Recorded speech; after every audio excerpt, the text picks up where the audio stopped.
Sveiki, seni pažįstami čia Žygis. Labą dieną. Sveiki, Žygė. Ir Edmondas, ir Artūras, klausykit. Visi lieka. Visi. Mes dar vietoj. Žygį, kaip pačiam? O, rusai puola. Puola vis. Tai tiesą pasakius, dėl to užsienio reikalų ministras ir paprašė manęs trumpai pakeisti, nes jis dabar daro dar vieną spaudos pranešimą, nes ten solidarizuojamės biškį su čekais dėl tam tikrų įsiuntimų, tai žinai, čia paspaudė pedalą Kremlius biškį. Nu, Mes savo namų darbus atlikom, bet bent jau kas liečia viešąją erdvę, yra išplatintas tas pareiškimas, dabar verčiamas į ukrainų kalbą, į anglų žinoma. Čia tik tai simbolinis, bet tie simboliai, ką daugiau padarysi, sėdėdamas iš Hamburgo, tai simboliškai gali paremti, paskui reikia žiūrėti, kaip dar galim paremti. Atsiprašau, mėlyjei, mes jau turime transliaciją. Labą dieną visiems. Good afternoon, ladies and gentlemen, everyone. And perhaps traditionally, before starting, we can have a family photo. Please turn on your cameras and we'll have a picture together.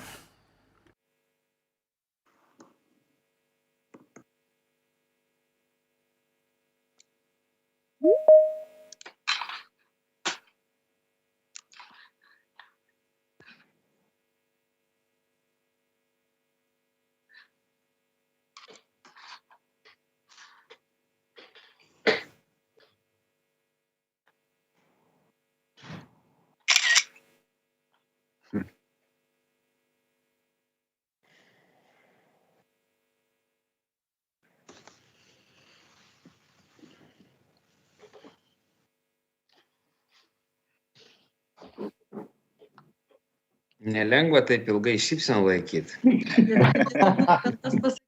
It's not easy to keep a smile on your face so long.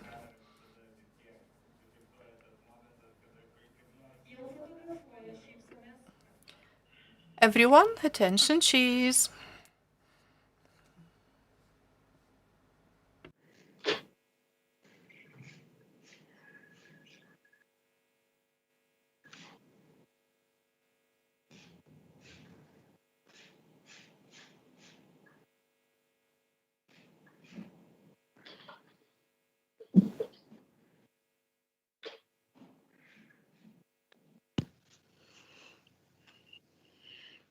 jau baigim. Na ką, tai labai smagu. I'm really glad to see all of you here today. We have a big number of guests today, and the topic is quite serious. Do we have a quorum? Yes, we do. Okay.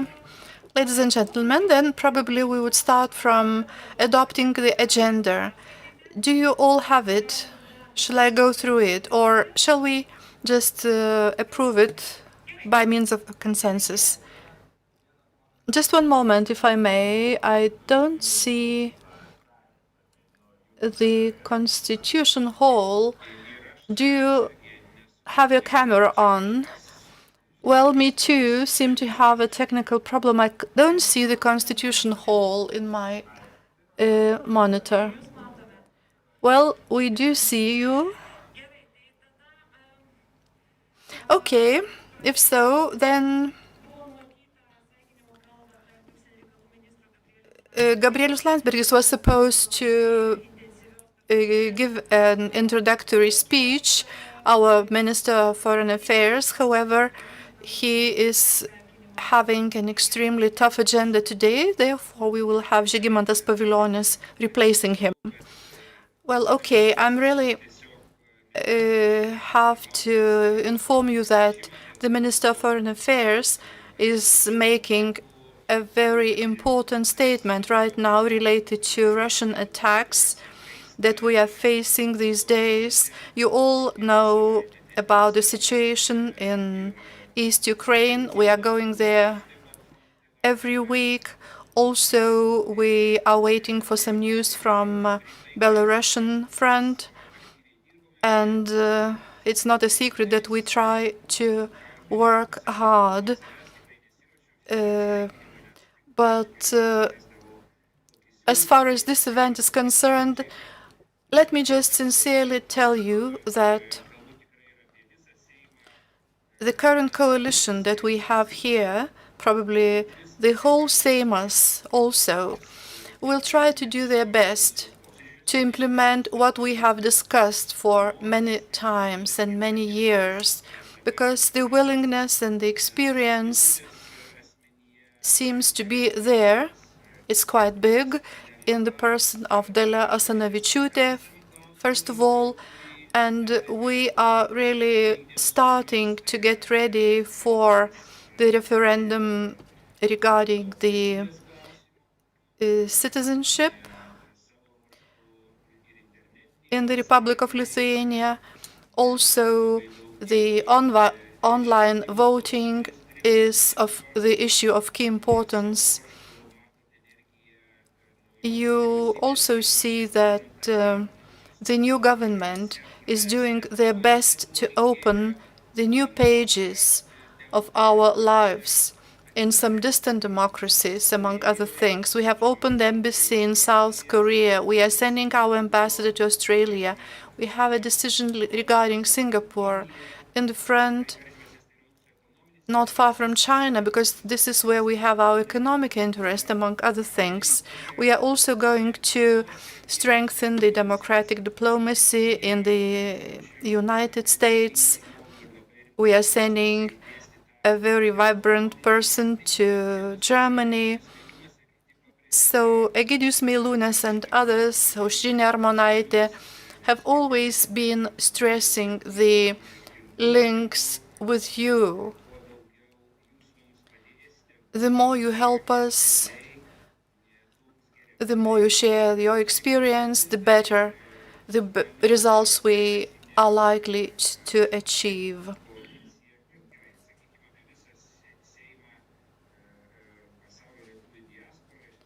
When we speak about the diaspora of Lithuanians globally,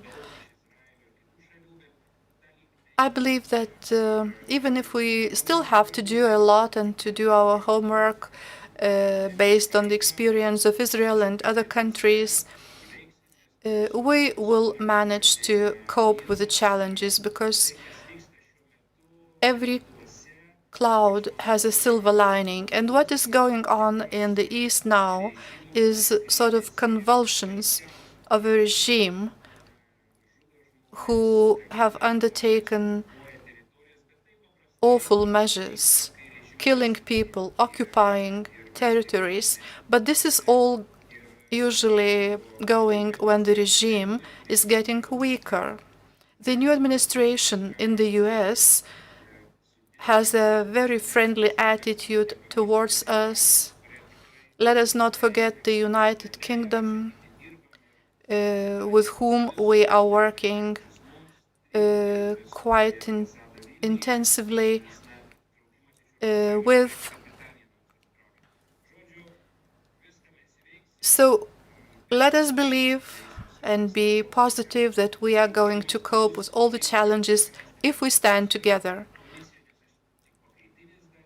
Even if I'm not in the commission of the Seimas of the Republic of Lithuania and the Lithuanian world community, please be aware that your function and your role plays a very important part in the Seimas. Thank you, Žygimantas. And today we are going to address the issues which are very important for the diaspora, which is online voting and consular services. In the first part of our discussion, we will speak about the online voting. You know, last year we had an amendment to the law on elections of the Republic of Lithuania. However, the implementation of this amendment has been quite complicated because of the technical means and other aspects. We are still very determined to implement the online voting. We have Mr. Andrius Vyšniauskas with us, who is the head of the Seimas working group for the analysis of the election system in the Republic of Lithuania, alongside with a few other experts. And since we very often refer to Estonia when we speak about online voting, we have invited a guest from Estonia, Mr. Erki Savisaar, who will speak about the Estonian experience a bit later. Now I give the floor to Gediminas Ramanauskas, member of the Electoral Commission. The floor is yours. Please turn on the mic. Thank you very much. Can I show my slides? Can I share my slides with you? Yes, thank you. So first of all, I would like to share my own experience and introduce myself. I'm Gediminas Ramanauskas, a lawyer, personal data protection expert. I live in the United States of America, and I'm going to share my slides, if I may. Can you see them? Yes, we can. Thank you. So probably I will start from a quote. You cannot swim for new horizons until you have courage to lose sight of the shore. This is a quote by William Faulkner. So the issue of online voting has been discussed many years, and I believe that in order to implement it, we do need courage. I myself was observing the elections in the General Consulate of the United States of America back in 2020, when people could not vote directly then. So the post of the United States was not working properly. Many people could not use their right to vote, and they also know about other countries like Chile, where they don't have a general consulate. That's why some bulletins did not reach the voters. So what essentially we are proposing is to prepare, test, and audit the online voting system in lower volume elections or similar polls before the planned 2024 elections of the President of the Republic of Lithuania, the Seimas, and the European Parliament, as well as a possible referendum on the preservation of citizenship of the Republic of Lithuania after acquiring citizenship of another country. As Dalia mentioned, people already have the right to vote online in the Lithuanian World Community Constituency. However, this opportunity hasn't been widely used. I'm glad that there is a working group that is supposed to propose amendments in the legislation, and I believe that Lithuanian citizens will have a possibility to vote online, not just the Lithuanian world community in the near future, in the next elections.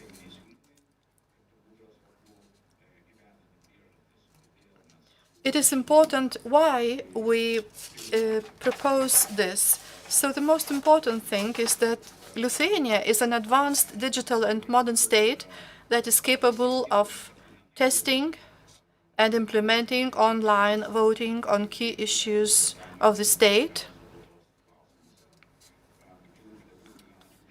The number of Lithuanians living abroad is growing, and they want to take an active part in Lithuania's political, social, cultural, and business matters, elect responsible representatives to the most important elected institutions. As a result of the COVID pandemic, the life has moved to the virtual space, but a part of the diaspora were not able to use the universal, equal, and direct suffrage to vote in the 2020 parliamentary elections because the consulates were just closed. And the possibility of post-voting was not an ideal version.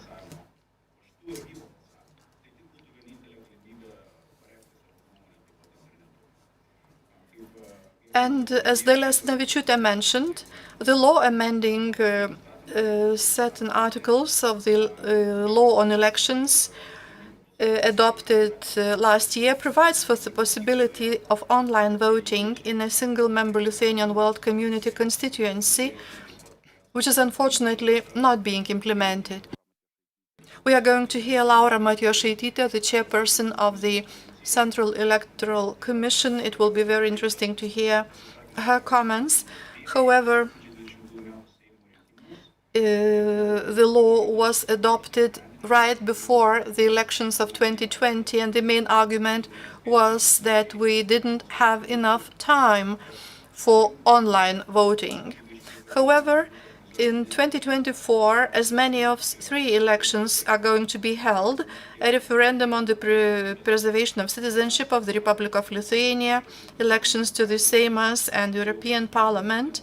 Therefore, an early implementation of the online voting system, its testing and auditing, would promote the safety, secrecy, and anonymity of this vote.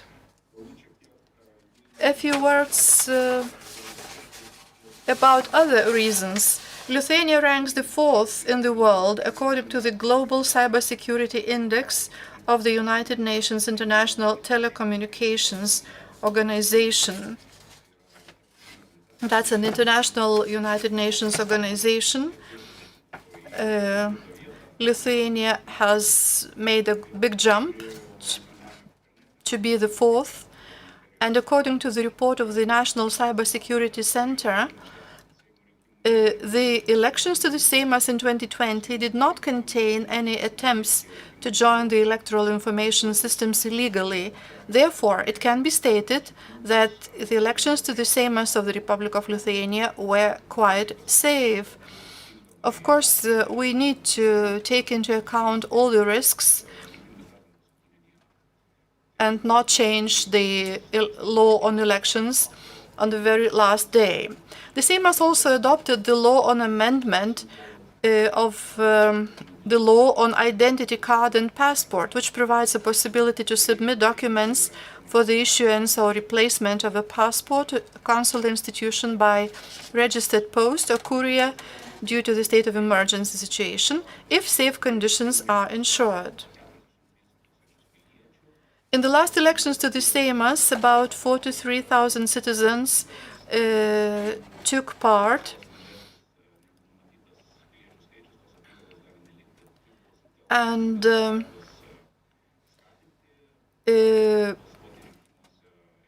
this number of citizens voted in the parliamentary elections in 2020 in the Lithuanian World Community consistency.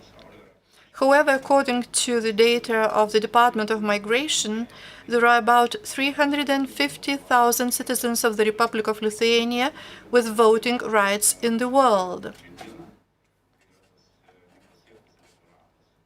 So we should really speak about the possibilities to reach the remaining electorate. I'm very glad that we have an Estonian colleague here with us today, because in Estonia, online voting has been tested, implemented, and carried out since 2005. Estonia started its online voting in local council elections. What is also important, having in mind that Lithuania is a modern state, the State Information Resources Interoperability Platform was installed in Lithuania, a unified access to electronic services provided by the government. I haven't been living in Lithuania for 10 years, however, I am quite happy to use the electronic banking system. I am providing the tax declarations and other things. So as far as the personal data is concerned, the financial data are quite painful. So if it's possible to perform financial transactions in a safe manner, it is also always necessary to think about introducing the online voting. So coming back to our proposals, we consider the development of the online voting in the elections of the Republic of Lithuania as one of the strategic projects of the government. To implement the strategic project by pooling the Ministry of Justice, Ministry of Economics and Innovations, also the Ministry of Internal Affairs, Ministry of National Defense, and the Central Electoral Commission. Take immediate measures to carry out a feasibility study, including other countries, Estonia or France, for example. There are good practices as well as the risks, and ensure timely funding for the creation, improvement, testing, and auditing of the online voting system, including measures to identify individuals online. Thank you. Do you have any questions? I suggest that we leave the questions for discussion. I just heard you mention 43,000 of people voting in the Lithuanian World Constituency. Tu tikrai apie internetinį balsavimą galvoti jau dabar, tai tik noriu pasakyti, kad tas klausimas yra aktyviai sprendžiamas ir darbo grupėje internetinis balsavimas taip pat viena iš temų, bet apie tai, ko gero vėliau papasakos grupės pirmininkas Andrius Vyšniauskas. Na, o dabar norėčiau paprašyti pranešimą tarti Seimo nario, komisijos nario Audriaus Bagdono. Prašom. Andriau, prašom.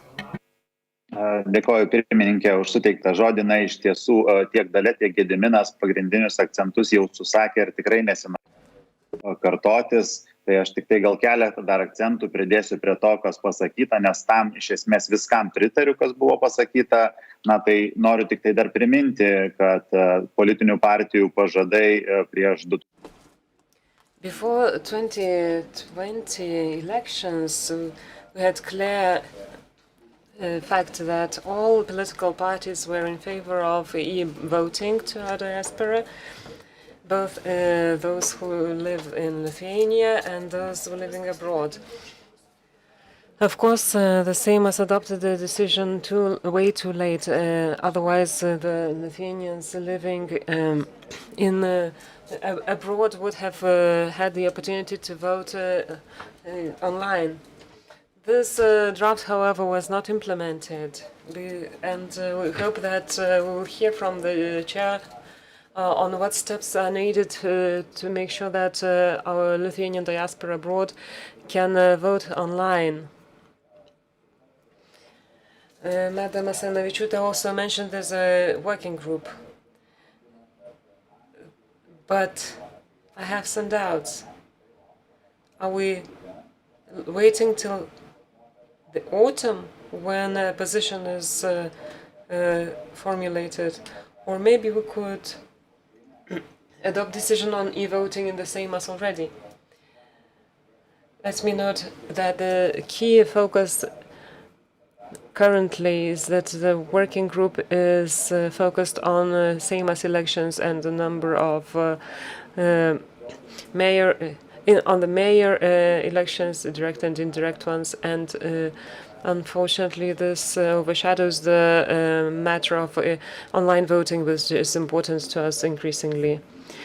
Notably, we have to try online voting in municipal elections in 2023, and if there are no political problems and threats, and if it works well, if people vote online, and if the number of voters online grows, then both in the Seimas and presidential elections as well as European Parliament elections, we could already use the online voting system if it proves safe.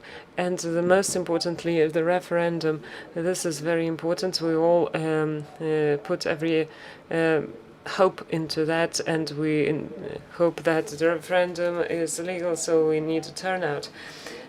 Now, we need to provide the opportunity to both Lithuanians living in Lithuania and abroad to elect their representatives to the Seimas and the president in a more successful manner, online.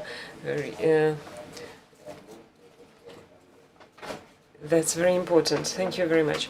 Thank you, Andrus. Thank you very much.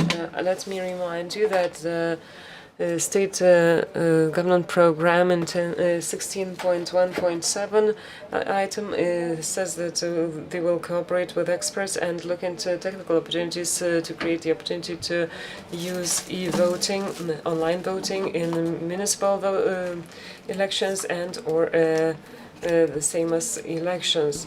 This has been already foreseen in the government program, and we are making the steps towards that already now. This is much earlier than in any time in office of the Seimas, so we have a lot of time. Since we don't have with us the chair of the Supreme Electoral Council, I would like to give the floor to the working group of the Seimas, and head of the working group, Mr. Vyšniauskas, will make a speech on what Mr. Andrus has already mentioned on internet voting. And I hope that the decisions will be made soon enough. Andrus Bagdonas, the floor is yours. Thank you, Dalia. Good afternoon, ladies and gentlemen. I'm very happy that the Commission meeting takes part with the participation of the working group. And let me reply to and comment to what Mr. Bagdonas had said and the previous speaker from the Commission had said. I will start, however, from the very start, from the very outset. Why was our working group established?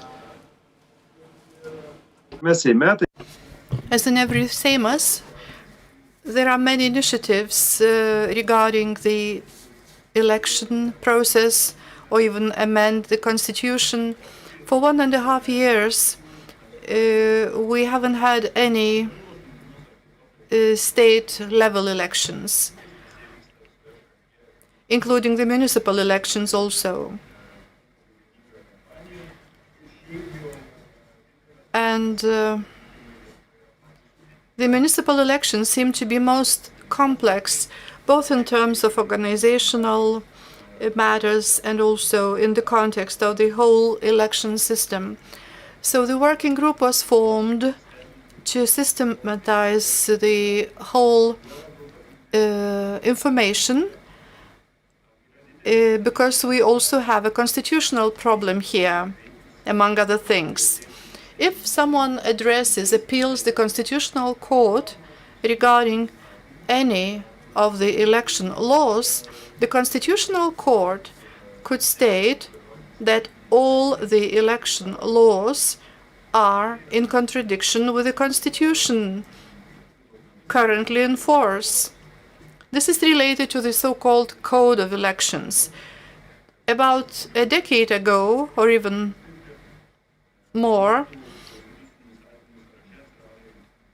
the Code on Elections appeared in our legislation as the legal document which is necessary to adopt alongside with the law on referendum. And we know that it is not going to be in force in the near future.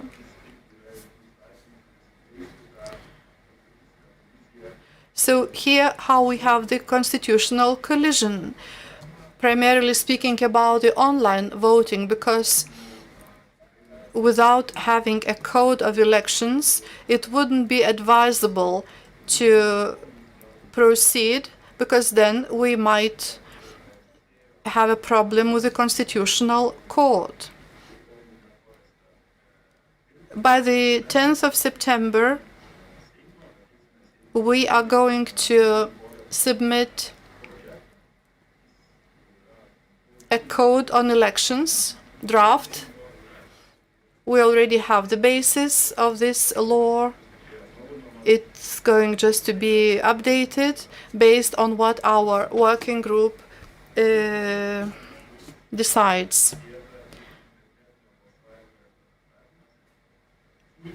The regulation of online voting will also be added there, and the regulation that we have right now is really quite weak. This is what we heard from the Central Electoral Commission also. When we refer to the online voting, we need to understand clearly that we have a time frame. The Code on Elections will not be adopted by September this year, probably somewhere between September and Christmas, and then some technical solutions will be possible. The Central Electoral Commission is going to be replaced. It has about 1 month left, and the new members of the Central Electoral Commission, as we can see from the list of candidates,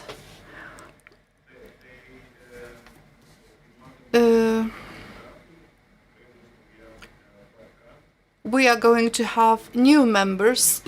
The composition of the Central Electoral Commission is going to be new, and it will have a very important assignment to prepare the technical solution. The platform of online voting with minimum testing will probably take 9 months or more. This is why I don't see any theoretical possibility to have the system ready by 2023 municipal elections, because the campaign is going to start already in July next year, and it means that by then we should have the legal basis and the whole platform in place.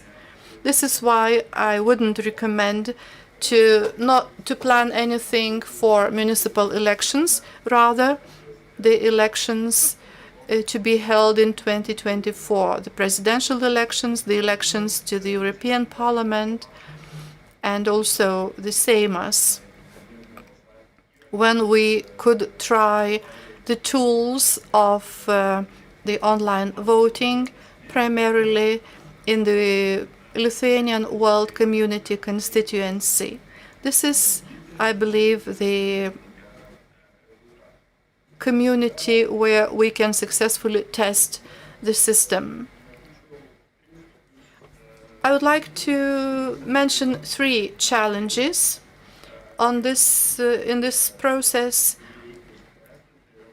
First is cybersecurity environment, the environment where we are in today, due to what is going on in East Ukraine, Russia's aggressive actions, is a problematic issue, because any failure in the system, any minor mishap,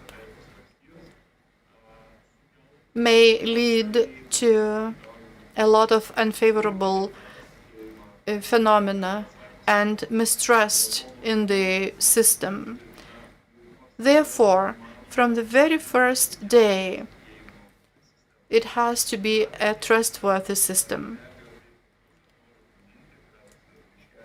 I would just like to remind you that a few years ago, we had some cases of leakage of data from the Central Electoral Commission. So let me just note that we should always be fully prepared without expecting that everything can be done easily, because this is not a very easy task. Another problem, another issue in my view, is the identification of people who come to vote. Yes, indeed, we have new ID with biometric data now.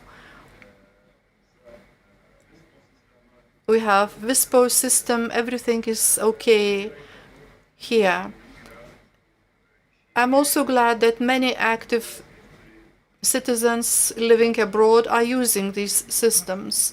But what I can remember from various discussions during the parliamentary elections, not all the people living abroad have access to these systems. For instance, if we take electronic banking, it is quite complicated to get access to this system. The same can be said about e-signature and other means.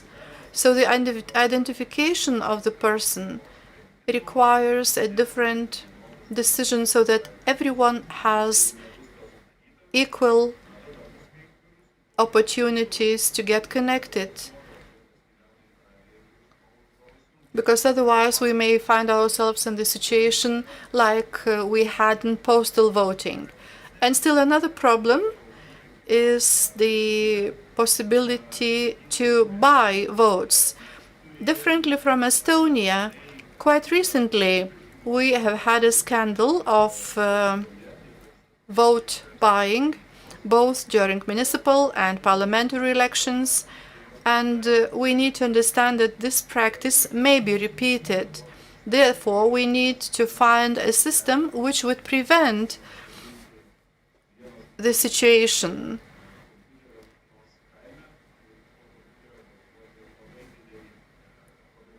Let's say, for instance, if one person sits at the computer somewhere in a remote village and votes from the same computer many times. Let me assure you, this practice is still alive in our young democracy, especially in rural areas. In conclusion, what I would like to stress is that we are going to take care of the legal system and legalize the online voting. It will be a part of our code on voting. I have no doubt about it. And I also believe that the new Central Election Commission, with the help of the respective ministries, will start creating the tools that will help us to move forward. However, what we need to do is to think about the criteria of safety, because the trust in the system is extremely important. I'm looking forward to hear to our colleague from Estonia presentation as how Estonia is solving all these issues. Thank you. Thank you, Mr. Andrus. So you most probably meant this year's autumn, not the next year's autumn. Yes, that's true. That's true. By 10th of September this year, we are going to work and the electoral code will be adopted. Thank you very much indeed. Thank you very much indeed for your insight into the system and the considerations we need to take into consideration. Since our chair is not yet here, I will give the floor to our guest from Estonia, Erki Savisaar. We know that Estonian example is great. We always talk about it, but there are some certain differences. The Estonian diaspora was a small one, and the voting was developed for voting inside the country, first of all, in Estonia. So how did Estonians implement the security requirements, and how did they reach out to the voters? Did the voters use the online voting? Was the turnout greater than before? That's interesting, and that's why we will hear from the Finance Committee Chair, Member of Parliament, and hear a member of a group of support in Estonia, who has a number of other offices. Erki Savisaar, the floor is yours. With us? Yes. Yeah, nice. Thank you. Thank you. labas dienas. I try to share my presentation also. Just a moment. Okay. Okay, is it visible? Yes, we can see it. Thank you. Okay, thank you very much. First of all, I would like to introduce myself a bit.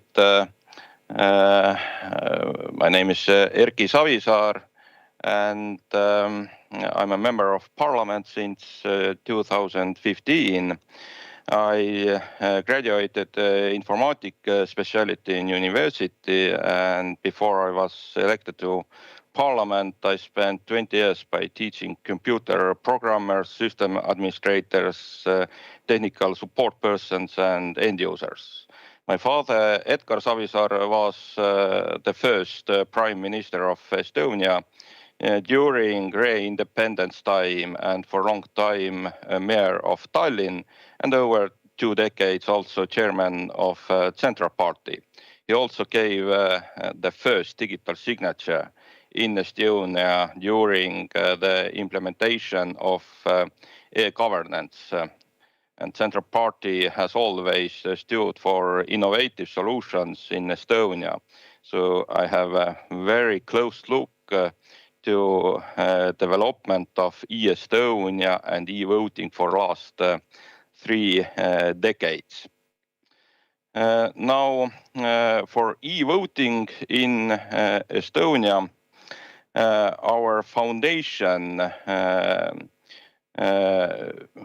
we first implemented identity number of people that was implemented in 1989, the unique code that identifies every person in Estonia in all systems, on paper and electronic systems. Secondly, we implemented electronic identity on 2002 with ID card, and ID card introduced 2 main functions, identifying people remotely and signing electronic documents. Since then, we added some more solutions to access this digital identity, like mobile ID and smart ID. Mobile ID needs special SIM cards in the phone with smart card capabilities, and smart ID is an app in phone that is mainly used by banks. In just 3 years after introduction of the digital identity, the process of digitalizing all the governmental services reached to e-voting in 2005. We piloted e-voting in January of 2005 in Tallinn with a survey to Tallinn citizens, and then used it first time on 2005 local municipality elections in October. 16 years ago, used the new opportunity a bit over 9,000 voters. So that was 1.9% of the voters. The number of voters has been growing quite rapidly since these days.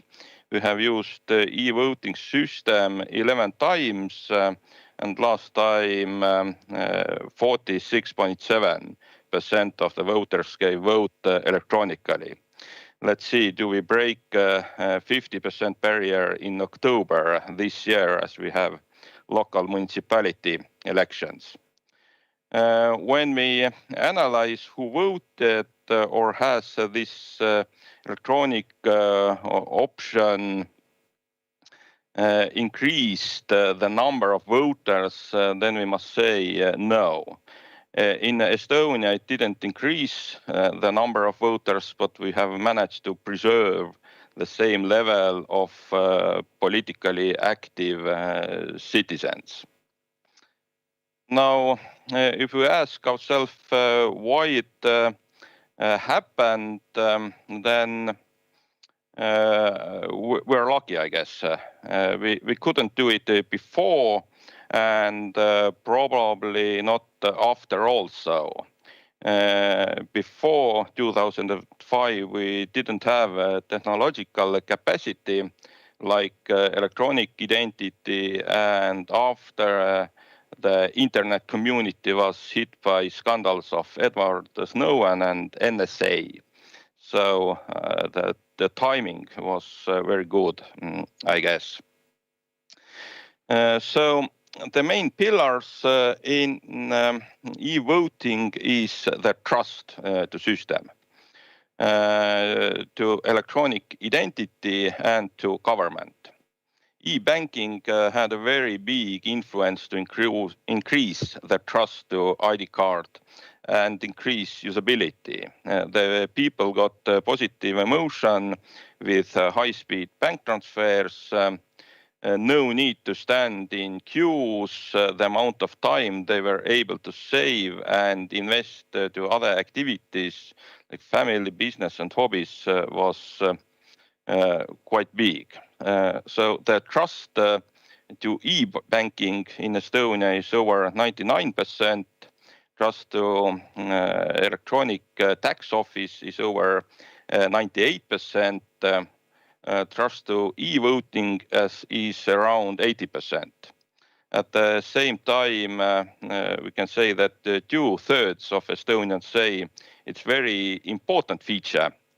The trust to e-voting is also very polarized. So basically, we have everyone with a clear opinion. We see clear correlation between political parties' opinion and their supporters' opinion. If political party is pro e-voting, then also supporters of that party trust e-voting system more. If political parties against, then also supporters are very critical. If political party is neutral, then the supporters tend to trust the e-voting. On 2007, we had a security breach in ID card just before the elections. Back then, we thought it will be a death sentence to e-voting, but it proved the opposite. Communication was open and people saw that governmental IT services can handle the issue and keep system safe. As we analyze e-voting users, then on the moment it is used by every group, young and old, power users and ordinary people, but it took at least 3 election cycles to reach there. In the beginning, the users were mainly computer enthusiasts, politicians, and young people. User experience says it's easy to use, saves time, no need to go to special place or change regular daily habits. On the moment, we have e-voting available only on PCs. As the world is changing, we need to add also mobile options. It will not happen on next elections, but it's in pipeline. So the most difficult question is when asked, prove your system is secure. As an IT guy, I must say it's something that can't be proven. It is possible to prove only insecurity of a system or an existence of a security hole. Every system has some vulnerabilities and attack vectors. To be secure, you must always be one step ahead of attacker. In a changing world, we must confess security is not a state of a system. Security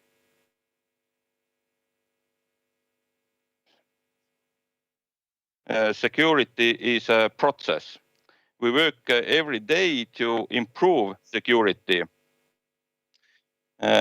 So the system we use today is not the same we used in 2005. By every election, we have a new version, and in addition, we work securing electronic identity and usage of electronic services. Large piece of security comes from cryptography that is provided by ID card.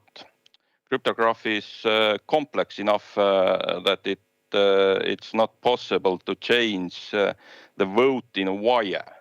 That means information is not transferred in plain text. It is encrypted, and encryption can't be broken fast enough. For social engineering attacks, the scenario that someone was forced to vote, we provide option to re-vote in a safe environment. And on next elections, we also provide option to cancel electronic vote with paper vote. We continually educate the people to not share access codes of electronic identity. So far, we don't know any cases it has happened on elections, but we have some cases on loans and other transactions. During votes transfer, we have mathematical formulas that confirm are the votes in one server the same that are in another. In security-related issues on e-voting, the trickiest part is the fact that both votes must be anonymous. No one has right to know who voted for whom or how someone voted. So how to be secure on one side and anonymous on another side? For example, in banking system or any other system, we can always track a transaction, log activity, and implement the blockchain and other solutions that can be used to identify who, how, and when. In voting, we can't. It's in Estonian constitution that the votes must be untraceable. No one can look at the vote and prove it's yours, and vice versa. It can't be proven that your vote is there. To achieve this, we use an ancient envelope voting system.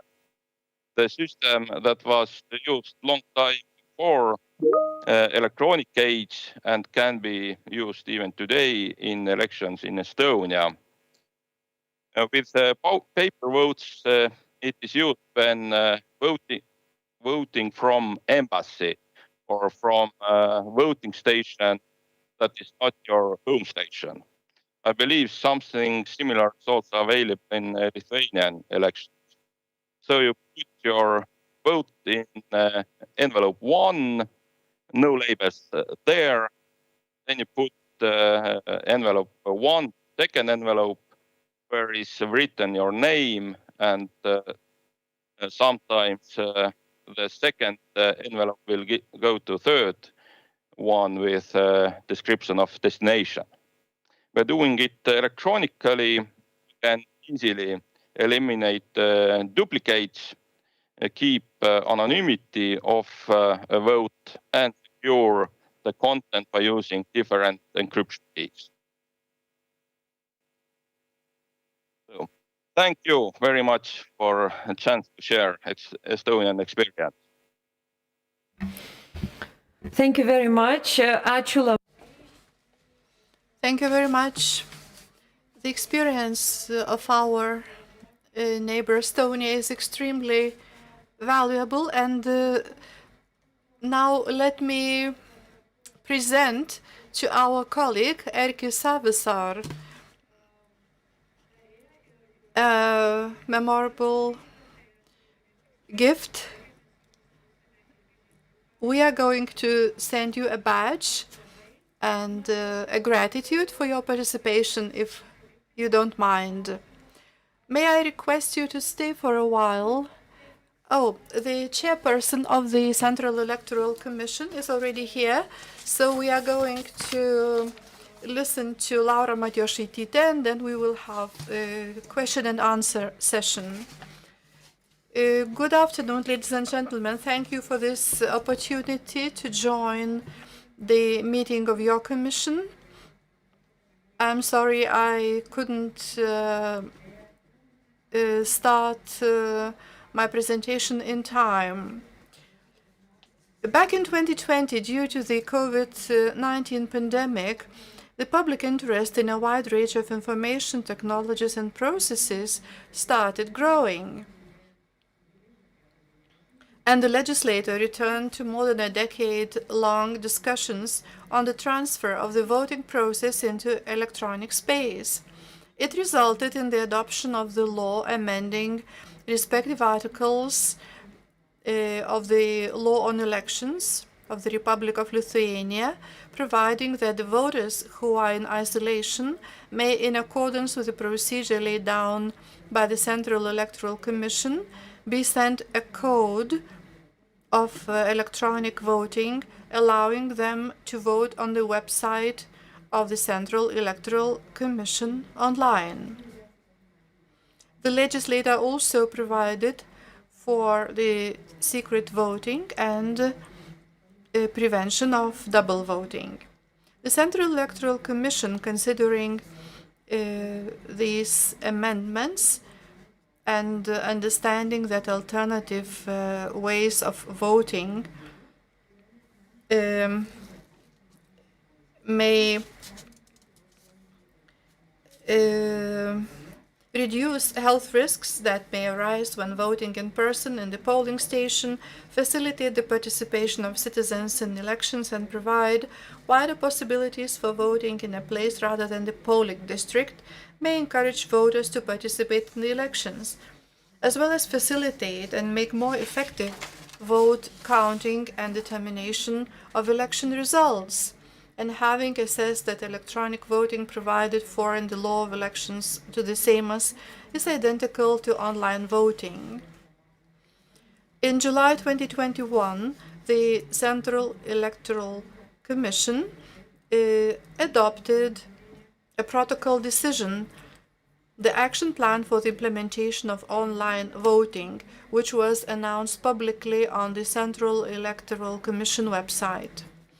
Taking into account the fact that the process of electronic voting was not explicitly regulated in legal acts, in July 2020, the Central Electoral Commission prepared and sent to the interested state institutions, Ministries of Justice, Interior, National Defense, Ministry of Health, Ministry of Economy and Innovation, also the National Cybersecurity Center, Information Society Development Committee, for coordination of the description, the procedure for voting by electronic means.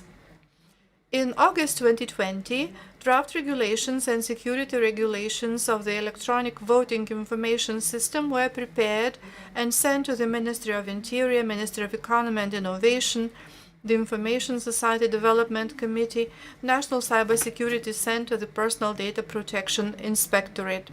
The evaluation of the electronic voting information system was also carried out on the basis of a questionnaire on the evaluation of infrastructure objects, ensuring the provision of critical services.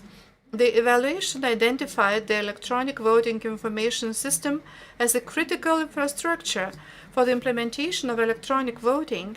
A new state information system complying with the highest cybersecurity requirements should be created. The Committee on the Development of Information Society was referred to in order to clarify whether the e-voting system requires a visibility study. On the basis of the information provided, an expert evaluation was requested from InfoBalt, which in turn informed confirmed that the need for a feasibility study is important in view of the scope of the development of the new information system. During the preparation for the implementation of electronic voting, the Estonian Election Commission has been also contacted for sharing good practice. In August 2020, the Central Electoral Commission received a position from the Ministry of Justice, which ordered the draft description to be revised in principle, renouncing the provisions for online voting. Other institutions have indicated that a separate state information system should be created for online voting. Taking into account the position of the Ministry of Justice, in August 2020, our Commission addressed the international election experts. The International Election Fund, the Institute of Democracy and Assistance to the Elections, who in the beginning of September 2020 replied that an online voting system should be created after evaluating the requirements of the law on elections to the Seimas, voting in an uncontrolled environment on the Central Electoral Commission website. In September 2020, the interinstitutional meeting of the Working Group on the Establishment of the Electronic Voting was organized, during which the work carried out by the Central Electoral Commission was discussed and the participants shared their insights and suggestions. However, after intensive preparation for the implementation of electronic voting, in the absence of detailed voting principles enshrined in the law on elections to the Seimas, objective possibilities to create an innovative, advanced, cryptographic method-based online voting system, ensuring security and reliability and proper preparation for online voting were not available. Therefore, immediately after the elections to the Seimas, a request was made to the legislator with a proposal to improve the existing legal regulation. The amendments to the law on elections, providing for the possibility of electronic voting, were adopted hastily just one day before the end of the spring session and without consultation, and it was also stated in the report on the observation of the elections by the OSCE. According to the OSCE experts, in order to properly implement electronic voting and increase public confidence, the law should contain measures to ensure the accountability and reliability of the voting system. As you know, in the Seimas election held in October last year, over 43,000 people registered to vote abroad. Lithuanian citizens voted in the first round of the elections, and more than 36,000 citizens voted overseas.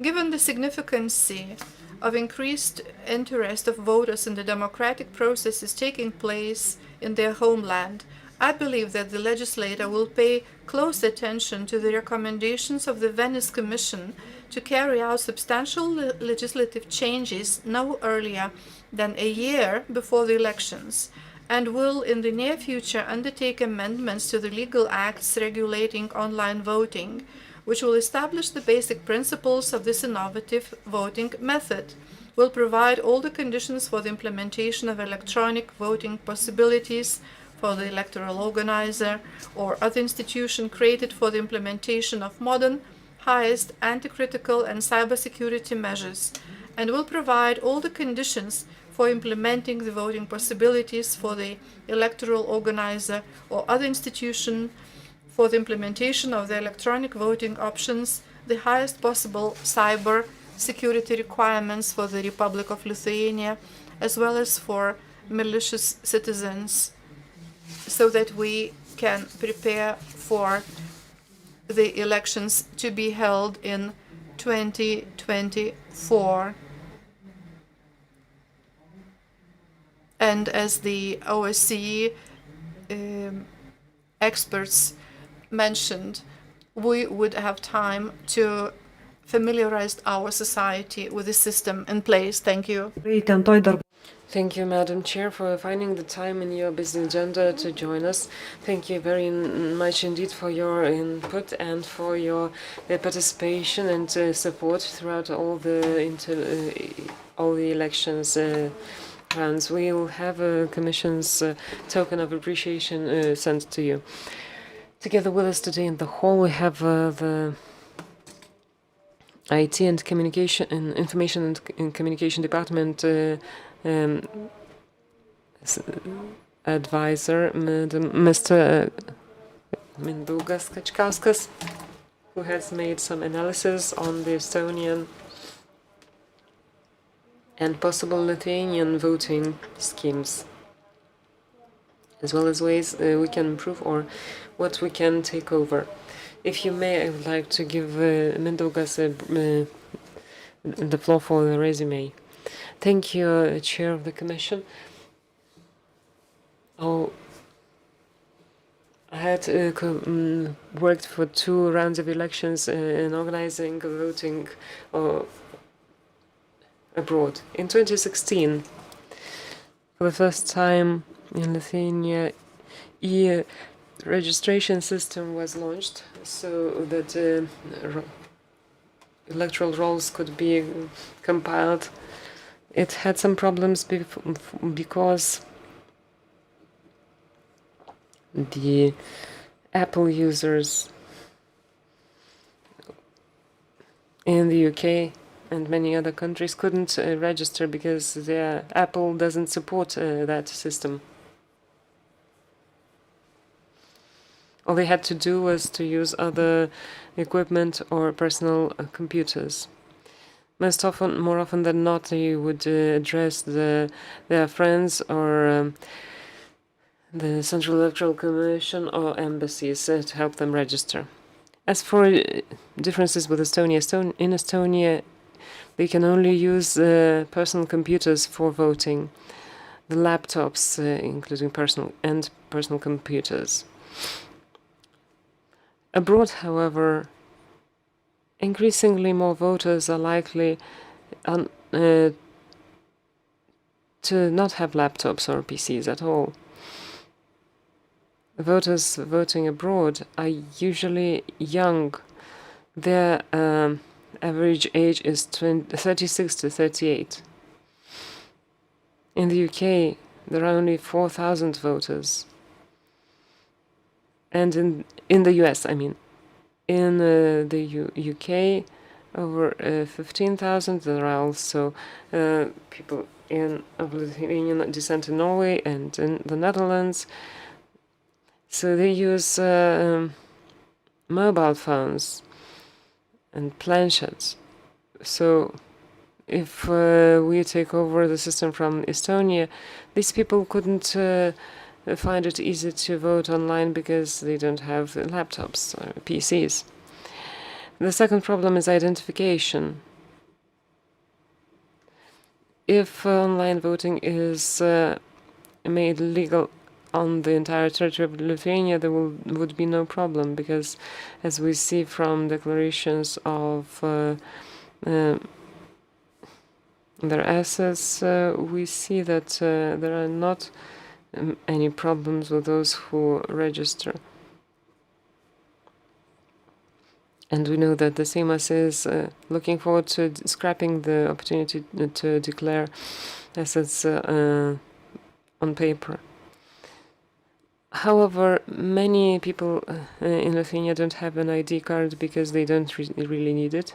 For instance, in the US, Australia, and other countries, that's not a travel document. It's costly. It takes time to produce it. And the certificate in the ID card only works for 3 years. And Mr. Ramanauskas talked about the newest amendments on consular documents. Yesterday, I heard from the Ministry of Foreign Affairs, and I read its press release. The document will only be valid for 12 months for our voters abroad. It will not be relevant to take out an ID for 12 months and then pay a lot so that they could vote online in 2024. Most of our voters wouldn't do that, and they would opt for the postal voting instead. So the ideal situation would be to have an online voting platform allowing voters to identify themselves without using an ID card by e-signature or mobile signature. The law on e-voting last year was adopted, and many foreign companies addressed to the Central Electoral Commission. One of them talked to our colleagues, and they presented their work. They were preparing for internet voting in Brazil. And I asked them whether there are any programs where you can identify yourself through a mobile phone without having any e-signature, an ID document, and so on. If you make a photo of your document, or if you link the voting platform to a specific mobile phone, the same as it applies to Revolut or other banking systems. In fact, it is possible. And secondly, it's one of the most popular ways currently, and one of the safest ones. Mobile programs, mobile applications are among the safest for buying shares and transferring money. So if the institutional working group decides, and the experts and the Ministry of Defense make the relevant decisions, we would be the first in the world to use a mobile app for e-voting. Of course, this doesn't mean that the number of foreign voters would increase, because the turnout increases because of the motivation. As we can see, there was a lot of motivation in 2019 because of the possibilities for implementation of multi-citizenship. And last year there was voting about the World Lithuanian constituency, so that was also relevant. In 2024, if there will be an opportunity to vote on that, then this would be useful for World Lithuanians, and if we create such a mobile app and made it legal, this would be great. Of course, it would be difficult for the elderly, but postal voting still works very well, even during the pandemic, with several exceptions, such as South America, which have a tragic situation with postal services, regardless of pandemic, whether it's a pandemic or not. They always have problems. Russia and Belarus and the Kaliningrad region also have problems with postal voting, but we have most voters in the US, UK, the Netherlands, Norway, and in the US, postal services are well developed, in the UK as well.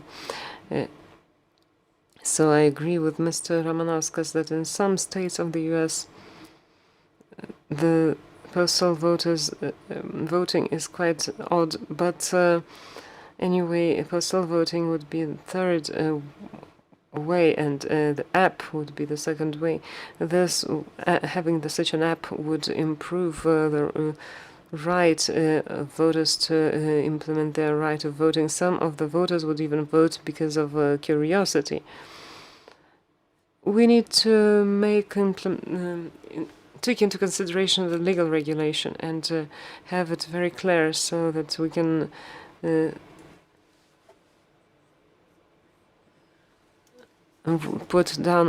draft all the specifications and implement the process. We can see from other states, Norway had already tried it out. Because of political reasons, it failed to implement it, because they decided that the don't care so much about the turnout because the turnout is 80%. Several years ago, they decided to legalize e-voting because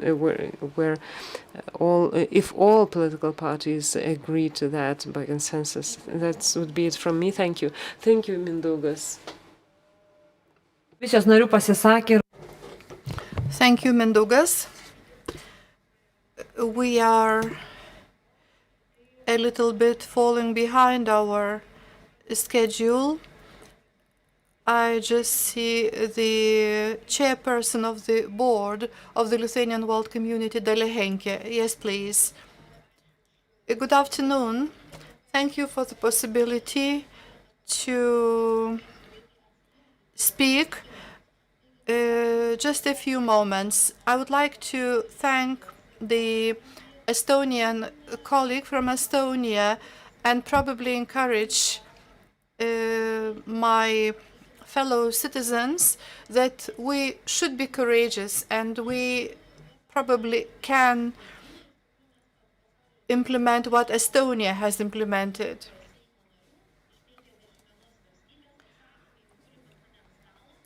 We have made a survey and we have answers from as many as 51 countries of the world, and I would like to ask my colleagues to adopt 2 resolutions, adding 4 points. We all agreed that it is extremely important to implement the online voting, and also we heard about the proposal to test the system in the Lithuanian World Community constituency.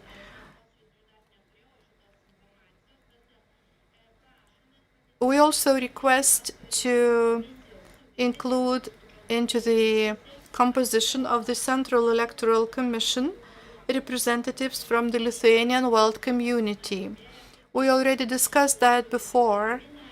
I'm looking at Gediminas and other colleagues, and probably we can all decide who this person can be. Please include it in the resolution. And number 4, a campaign will be necessary to familiarize the Lithuanian diaspora of what kind of system we are going to have so that people become more confident. Let me wish you the best of luck. Thank you so much for these fruitful discussions. And as far as I understand, in autumn this year, we will have a new Central Electoral Commission and a new discussion then. Thank you, Dalia. I see more people willing to speak. However, I need to primarily give the floor to the members of the Commission. So, Gediminas Ramanauskas. Thank you so much for this interesting discussion, first of all. And my question would go to the Estonian representative. Cybersecurity. My question is as follows. Maybe I can ask in English. Confidentiality, anonymity incidents during the election since 2005, or any compromise of the final results.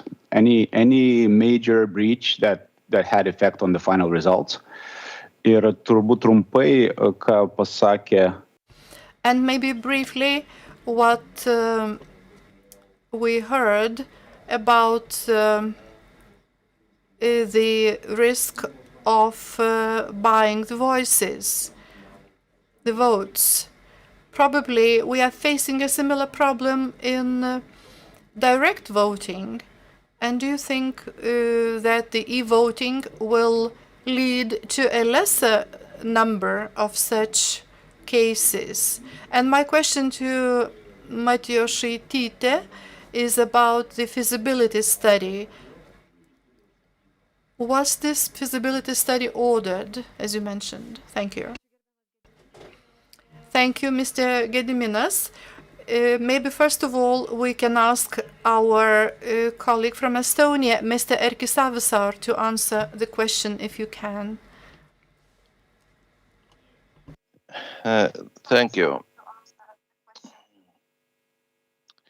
No, the security breach was a problem in ID card chip it was hardware, I can say error. The producer made some shortcuts, so the chips in ID card were a bit faulty. And we still argue with the producer about these issues, but we managed to patch that hole with software. So we didn't use the faulty function and used some other functions of ID card to keep our system secure. So it's a quite deep technical issue that happened, but we managed to solve that.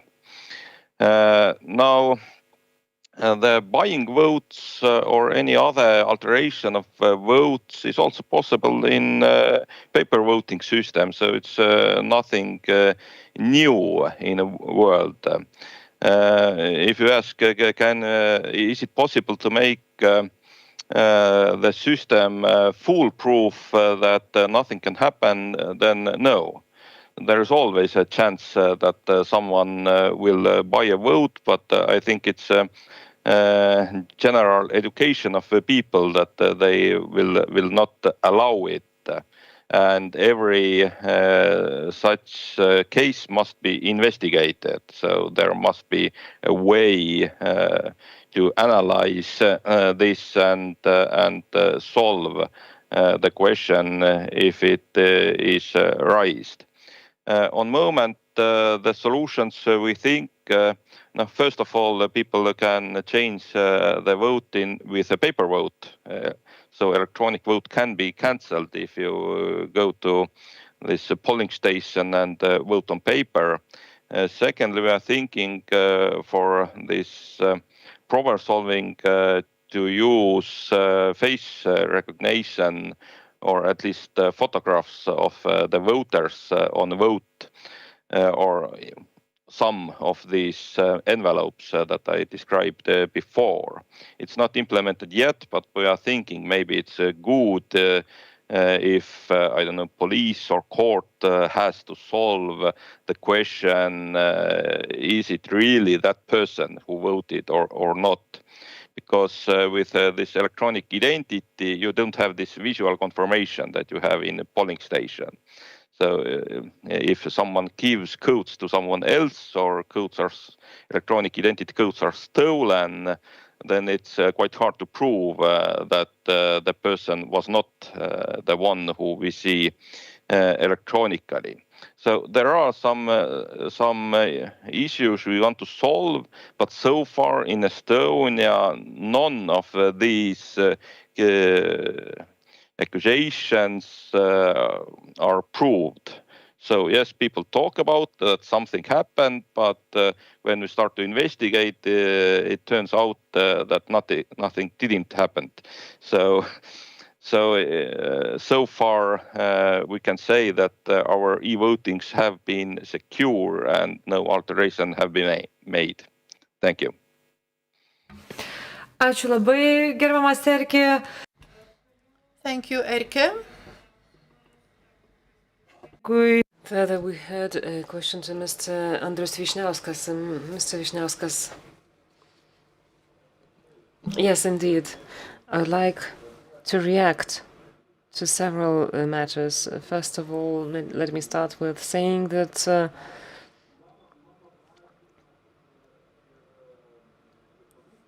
I asked the Commission and the World Lithuanian community to never use phrases such as unwillingness for something to happen, because of a simple reason. I believe that in Lithuania, for the first time in our history, we have a majority in the Seimas which clearly wants to make online voting legal. It has been doing that very consistently. It looks into the systems and legal regulation and so on. Therefore, it's very important to see that. I do realize there were many cases when there were promises not met, but let me highlight that this was not about us. If you have any concerns about the previous 10 years, please address the members of parliament of previous 10 years. We sincerely want to solve this problem. Secondly, as to the LB representative in the Central Electoral Commission, that would be a good idea, I believe.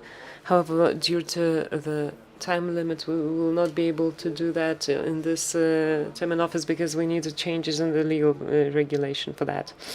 I would encourage Madam Hinke to include that into the proposal you are going to send us by May.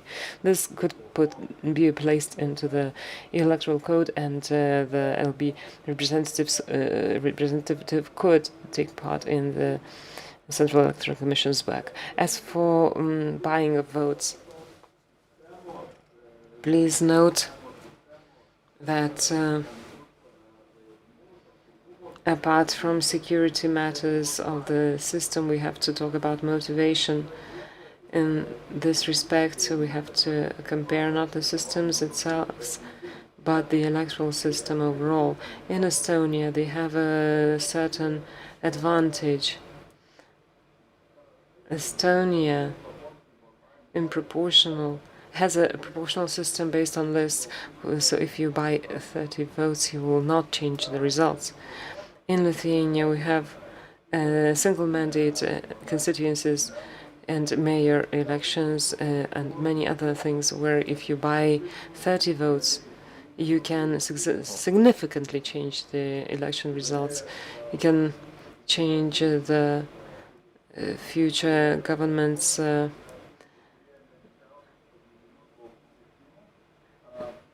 members. So more often than not, votes used to be voted in single mandate constituencies in order to change the electoral results. That's a problem. Thanks God, recently this was not so widespread because we had presidential elections where buying votes doesn't pay off because we're talking about thousands of votes. We have Seimas elections which happened during the pandemic. But in any case, in the previous municipal elections, we had indications of buying votes and some violations. So I would like to draw attention to this fact, to this opportunity. And our colleague from Estonia was right in saying that there are opportunities to ensure that people are alone on their own near the PC. And maybe that would be a solution. I believe that we need a debate on that, and we have to realize those risks. Why are we talking about the risks and understanding of the risks? Because of a very simple matter. Let's take elections of 2024, and let's engage the world Lithuanian community as a trial. Let's suppose somebody enters the system, just like in the US in 2016, in Michigan or Wisconsin, if I'm not mistaken. Russian hackers just entered the the voting system and did something there. They had entered it. So let's understand it. If such an event happens, if somebody enters the system, the votes will have to be annulled. In other words, this will be a fiasco. Nobody wants this. This is the reason why we have to take all risks into consideration, address them, and create a system that is the best one. And I believe that it is possible to create such a system. Shoulder to shoulder, we can work together and develop such a system. But let's take all risks into consideration and let's not rush into that. The way it used to be last year when we wrote in the law that people will be able to vote in the Central Electoral Commission's webpage. That will not be true. Thank you very much indeed. We have a lot of strength and stamina for doing that. For three and a half years before the elections where the world Lithuanians will take part, we're already preparing for that. And one more question was addressed to the Central Electoral Commission's chair, but I will address it to Mindaugas Sečkauskas. in exchange.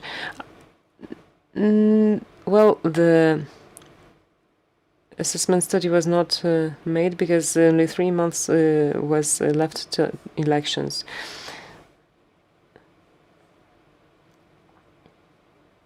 And the law was not on e-voting. That was a Swiss model of using half through postal voting and half through a code received from the government. So that there was no meaning and advisability for making such a study. Now the government and the Central Commission will make a decision if we need such a study. I can see Statys Tumėnas raising a hand. His question will be the last one, and we will end this topic. Stasys, the floor is yours. Ladies and gentlemen, members of the Commission, all Lithuanians, our guests, I am bored hearing about the willingness or non-willingness of the previous or the present members of parliament to do their work.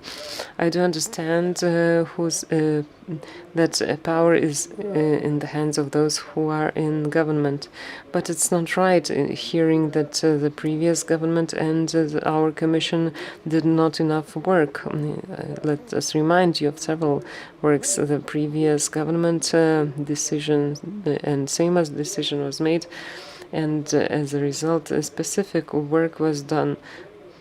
It was not just about rhetoric. The previous government made referendum possible for the first time in 20 years. The previous government also adopted a decision about a separate World Lithuanian constituency.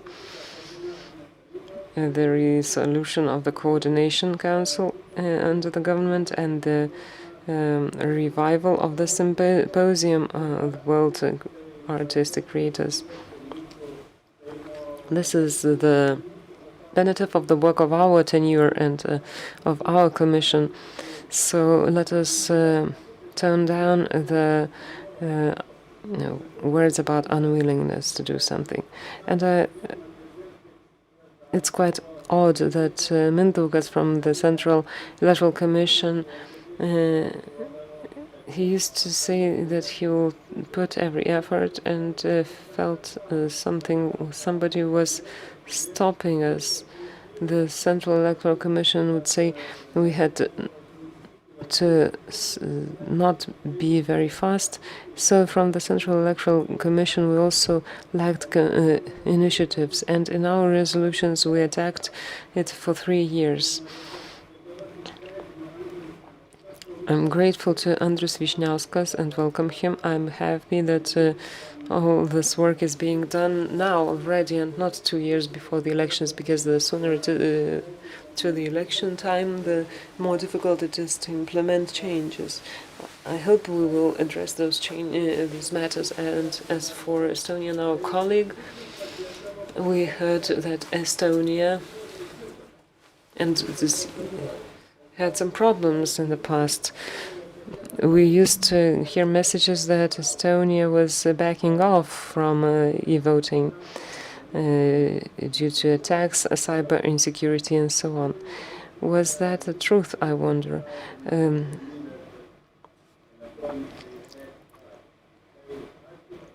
Thank you. My apologies for taking the floor.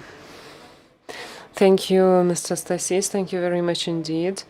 Let me tell you that we will not make differences between you and yourselves and us. Let's just simply join our efforts. We are all responsible in front of the world Lithuanians, and we move forward in that direction. We are trying to improve the technical and security safety basis, and most probably you will be willing to hear from Mr. Erki Evsevisar. Mr. Erki, are you with us? Could you comment on whether Estonia ever tried to back off or pull away from the e-voting system? Did you have any concerns, or did you stop really the use of the system, or was that just a myth that we received from Estonia? Thank you. We are not planning to back off from e-voting or roll back the dice to only paper voting. So e-voting in Estonia is here to stay. And as I mentioned, we think that on next elections, more than half of the voters will vote electronically. We were quite close last time when we had 46% of voters electronically. Yes, there have been some attempts to attack. There have been some security issues, but they have not compromised the result. Our technical persons have been up on their task and solved the problems or threats before they came to problem. And here was described a way how to hack results in our system. These vectors will not work, as you can't hack them in collection server because they are heavily encrypted, and this encryption can't be broken in time available.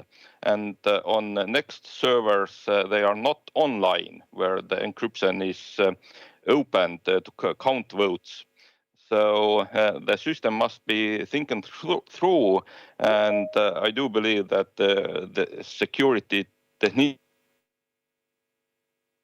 in the way to secure the full process. But so I wish you luck. Thank you. Ačiū labai. Tai aš tada. Thank you very much indeed. I closed down the first part of the session, and I'm grateful to everyone, especially to Erkki Savisaar, for your time, for your experience, and for sharing it with us.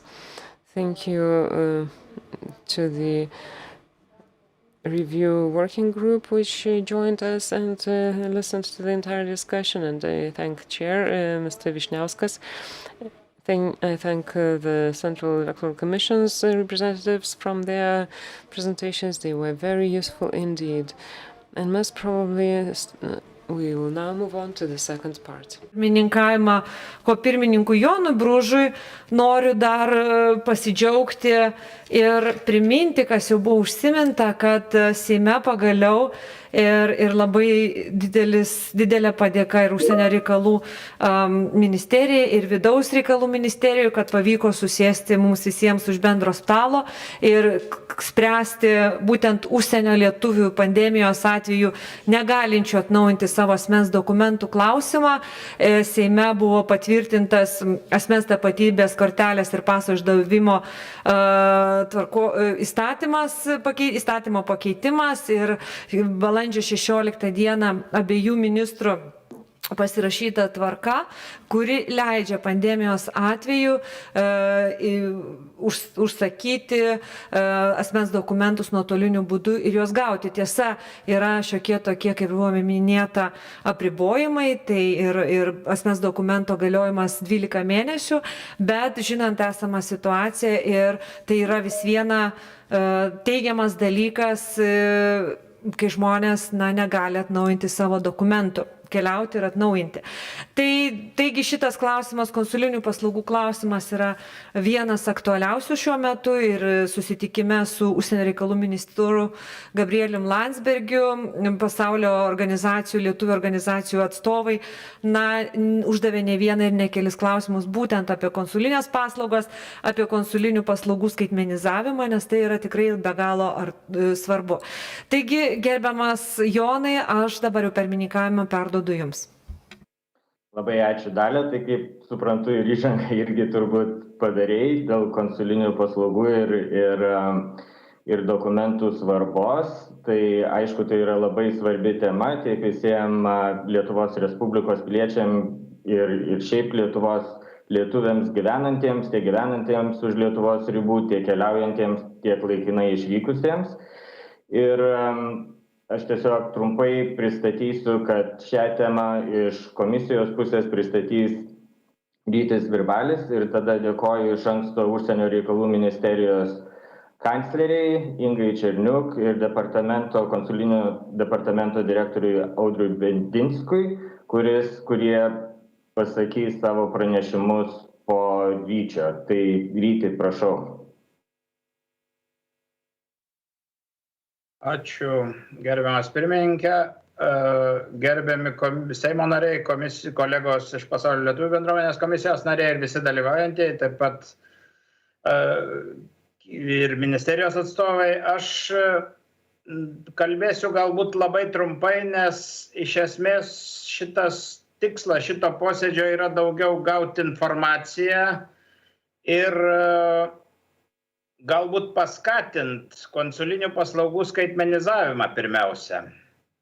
Kadangi konsulinės paslaugos yra vienas tų dalykų, su kuriuo beveik visi pasaulio lietuviai daugiau ar mažiau susiduria.